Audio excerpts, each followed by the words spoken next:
A tour boat rides the waves and runs aground off Honolulu. This is from the Maritime Executive and it was published on August the 10th, 2025.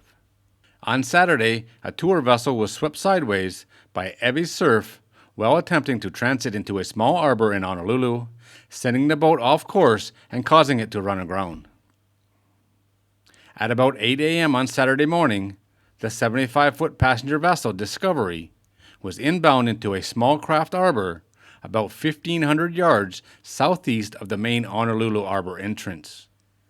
Unusual tall waves of 10 to 12 feet were rolling towards the beach, and the ice surf advisory was in effect, indicating hazardous conditions for the unprepared. Honolulu Ocean Safety later reported that it rescued more than 300 beachgoers from the waves over the course of the day. In these conditions, Discovery, which only had 2 crew members on board and no passengers, attempted to make a run through the narrow channel into the harbor.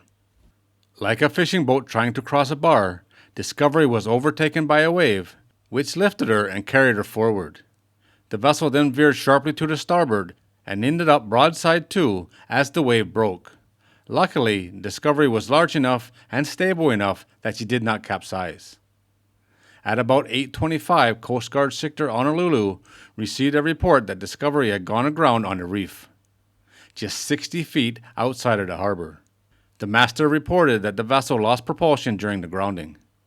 The U.S. Coast Guard response boat could not reach the site because of shallow water and rough surf. But jet ski crews from Honolulu Ocean Safety soon arrived on the scene to respond.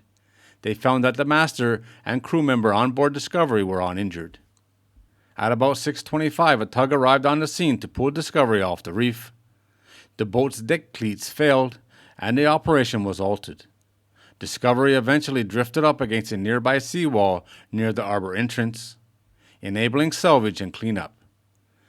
By 11 p.m., response crews had removed all of the vessel's accessible diesel, oil, and batteries. No pollution was reported.